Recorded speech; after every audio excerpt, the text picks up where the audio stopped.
Imagino que muchos de ustedes han visto fallas como las que veíamos en las imágenes, ya sea a nivel laboral o a nivel doméstico. Imagino que muchos también han tenido el miedo cuando se produce alguna descarga atmosférica de que no se queme algún equipo electrónico en casa. Muchas veces este tipo de fallas, como las que veíamos, son producto de algunos problemas en la calidad de energía. La idea del webinar de hoy es poder revisar y recorrer algunos de estos fenómenos y estas perturbaciones que acontecen en las redes eléctricas y poder llevarnos algunas herramientas como para poder mitigar y proteger sobre todo aquellos componentes especialmente valiosos en las instalaciones eléctricas que se vean perjudicados o dañados por este tipo de perturbaciones. Mi nombre es Tomás Recaño, soy responsable dentro de CPI, Control para la Industria, de lo que son las soluciones para el segmento eléctrico, en lo que es protección, medición y control. A modo introductorio, nos preguntamos qué es la calidad de energía. Bueno, podemos entender a la calidad de energía como una caracterización, ¿no? Una caracterización que hacemos del suministro eléctrico en función de determinados parámetros de referencia. Y bueno, y esta calidad de energía, como les decía, está relacionada con las perturbaciones que afectan las condiciones normales del suministro y que pueden ocasionar los malos funcionamientos o los daños como veíamos en un principio. ¿Cuáles son algunos de estos parámetros de referencia? Bueno, la forma senoidal, obviamente, es uno de ellos. La frecuencia es otro de los parámetros de referencia. La simetría de onda y la magnitud, ¿no? La magnitud de RMS, que me va a decir si, en definitiva, me va a definir esos 220 volts que nosotros tenemos como referencia en nuestro sistema eléctrico.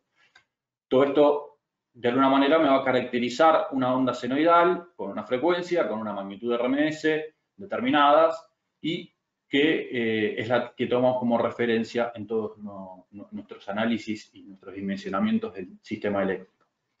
Ahora, ¿qué es lo que ocurre? Bueno, esa onda senoidal muchas veces no es tan senoidal y se ve afectada por distintos factores y empezamos a tener distintas perturbaciones como las que vemos aquí en la imagen, ¿no? Esto es un pantallazo rápido sobre las distintas perturbaciones que tenemos. De izquierda a derecha, bueno, vemos por un lado los transitorios, ya sea impulsos oscilatorios. Después vemos por otro lado lo que son los huecos o las sobretensiones, las interrupciones de tensión, ¿sí? Después ya por encima de lo que son lo que vendría a ser unos cuantos ciclos o un minuto, tenemos también sobretensiones o subtensiones ya más sostenidas por encima de un minuto. Después tenemos algo bastante interesante que a veces no se le presta especial atención, que es los desbalances de tensión, ¿sí? Donde una de las fases tiene un valor menor o mayor, ¿por qué no?, a las otras dos, y esto genera determinados problemas. Después tenemos lo que son las componentes continuas montadas sobre la senoidal. El caso de los notchings asociados a los tiempos muertos entre los diodos o tiristores en la conmutación, ¿sí? Los armónicos, problema de calidad de energía de referencia, cada vez se ven más y más problemas de armónicos en las redes, producto de toda la electrónica que incorporamos al sistema. El ruido, podríamos caracterizarlo como distorsiones de muy alta frecuencia, las fluctuaciones de voltaje o los flickers, ¿sí?, como también lo llamamos, y las variaciones de frecuencia, también muy importante, sobre todo en lo que son máquinas rotantes. La idea del día de hoy es ir repasando algunos de estos fenómenos y poder analizarlos un poquito mejor. Haciendo una mirada un poco más detallada en lo que son las interrupciones, los huecos, las sobretensiones. Bueno, si los vemos con un poco más de detalle respecto del tiempo, vamos a ver cómo se caracterizan en función de la duración y en función de la magnitud. Dentro de la magnitud de referencia, digamos, en este caso en voltaje en por unidad, bueno, si estoy por encima o por debajo, ya sea en 1,1, 0,9 por unidad, voy a estar dentro de los umbrales aceptables, ¿no? Ya por fuera de esos valores voy a estar hablando de sobretensiones o huecos o interrupciones de tensión. En función de la duración que tengamos, vamos a poder caracterizarlos como instantáneos, como momentáneos o como temporales, de acuerdo a si estoy por encima de 30 ciclos, si estoy por encima de 3 segundos, y en función de eso los voy a poder caracterizar. Lo mismo con las sobretensiones, ¿no? Si esto es sostenido por encima de 1 minuto, bueno, ya vamos a estar hablando de interrupciones sostenidas, sobretensiones sostenidas. Esto únicamente para caracterizar a lo que son las interrupciones, huecos, sobretensiones. Dentro de este umbral de valor de tensión aceptable, además voy a tener un montón de otras perturbaciones, ¿no? Como pueden ser los desbalances, los armónicos y todo lo que les venía comentando en la diapositiva anterior. Las perturbaciones podemos aproximarlas o hacer una primera aproximación entendiéndolas que aquellas que son perturbaciones propias de la tensión vienen del lado de la red y aquellas que son propias de la corriente vienen del lado del usuario, el consumidor, ¿sí? ¿Por qué? Porque, bueno, una interrupción del suministro va a estar dado seguramente por algún problema en la red de transmisión y distribución, algún problema en la generación, y eso va a ser lo que va a generar, por ejemplo, un hueco de tensión o una interrupción de tensión, ¿sí? Lo mismo sucede con las sobretensiones. Por ahí voy a poder tener una sobretensión producto de una mala regulación de alguna máquina, de alguna regulación de tensión en un transformador, ¿sí? Entonces, entendemos entonces las perturbaciones de tensión por ahí, mirándolas desde la red hacia el usuario, y aquellas que vienen del lado de la corriente, como pueden ser las distorsiones armónicas, los problemas de reactiva, los flickers, algunos problemas de balance, bueno, vienen del lado de los usuarios. Las distorsiones armónicas en la corriente terminan desencadenando algún porcentaje de distorsión en la tensión, pero generalmente las distorsiones de la corriente están impuestas por la carga. Si yo tengo cargas que no son lineales, van a generar distorsión en la corriente. Entonces, esta es algunos detalles sobre interrupciones y huecos. Bueno, interrupciones y huecos, la diferencia que tienen es en la magnitud de los mismos. Si estoy por debajo del 10% del valor nominal, ya voy a estar hablando de una interrupción. Si estoy por encima de ese 10%, voy a estar hablando de un hueco, como vemos aquí en las imágenes, ¿no? Acá voy a tener una interrupción, voy a estar llegando a cero tensión. Acá voy a estar hablando de un hueco, ya que voy a estar por debajo del valor nominal. La cantidad y la duración del mismo me va a definir si es momentáneo, si es temporario, si es sostenido, eso de acuerdo a lo tabulado en normas. ¿Cuáles son algunas de las fuentes de huecos e interrupciones de tensión? Bueno, el arranque de grandes motores, obviamente, insumen una corriente nominal de arranque de 6 o 7 veces la corriente nominal, ¿sí? Y esto puede reflejar en huecos de tensión sobre el resto de la instalación. La conexión de transformadores también, producto de las corrientes de inrush y de la magnetización inicial, también puede generar interrupciones o huecos de tensión.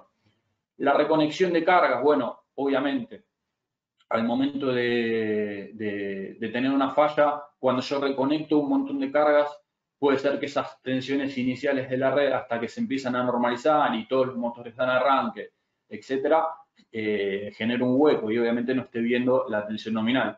Y las fallas, ¿sí? Las fallas, como podemos ver aquí en las imágenes, si yo tengo una línea, generalmente la vegetación suele ser una fuente frecuente, ya sea de huecos o interrupciones, generando la apertura por ahí de reconectadores, se dan huecos, abre el reconectador, recierra para ver si se extingue la falla, bueno, eso genera interrupciones de corta duración.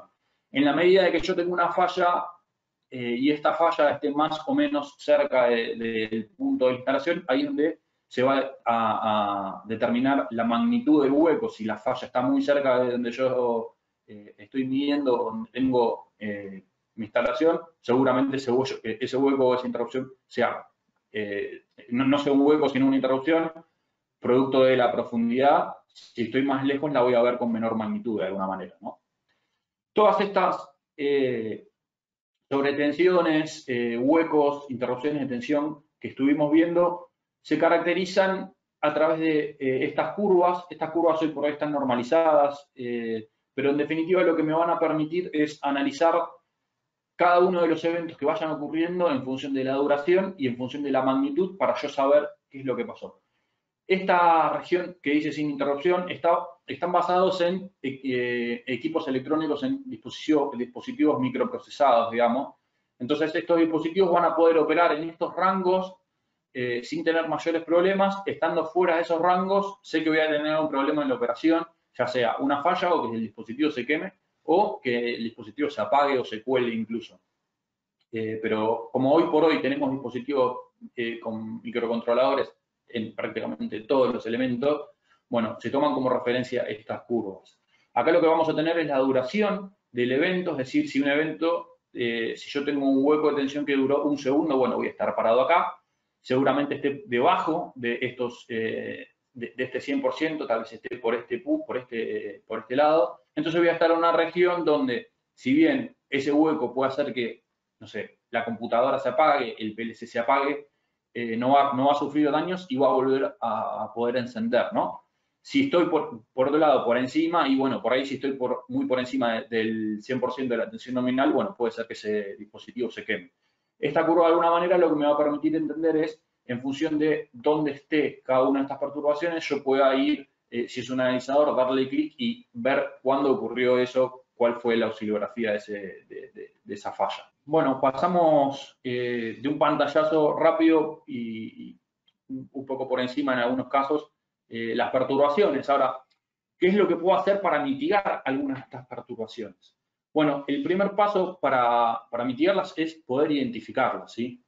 En el caso de las redes eléctricas, bueno, es importante poder tener mediciones en la red, aquellas empresas de energía, de transporte y distribución que puedan tener la mayor cantidad de mediciones para poder incrementar la confiabilidad, para poder maximizar el uso de transformadores de líneas y del resto de los componentes de la red.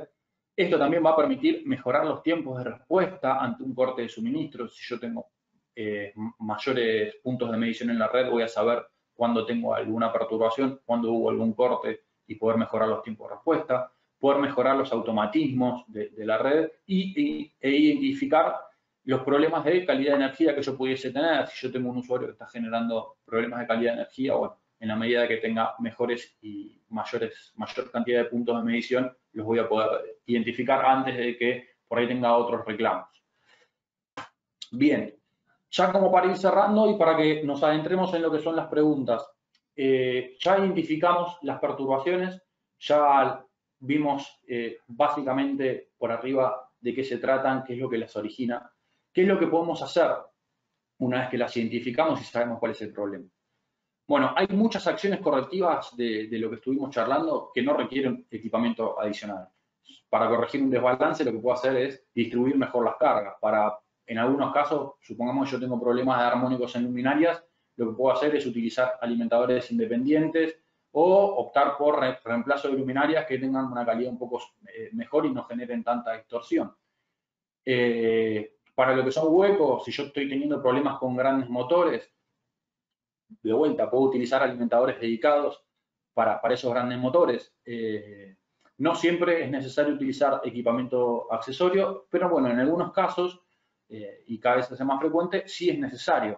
Después también tenemos lo que son los relés de supervisión. Estos relés me van a permitir ver todos los desbalances o las asimetrías que yo pudiese tener en la tensión que pudiesen generar problemas por ahí en grandes motores o máquinas rotantes, las sobretensiones sostenidas, o los huecos de tensión que yo pudiese tener a partir de la configuración de ventanas pueden hacer que yo directamente desconecte cargas. Si yo tengo una sobretensión durante cierto periodo de tiempo, el relé de supervisión va a poder desconectar cargas, a poder darle la actuación a un interruptor o a un contactor, en el caso de un motor, y proteger esa carga para evitar que se queme. Protegerme por cortes de neutros. ¿Sí? Hay una línea bastante amplia de funciones de protección. Como les decía, yo esto también lo puedo generar desde un analizador con algunas entradas-salidas y elegir qué variable, en función de qué variable voy a proteger, pero de manera más sencilla, en algunos casos lo puedo realizar desde estos relés de supervisión.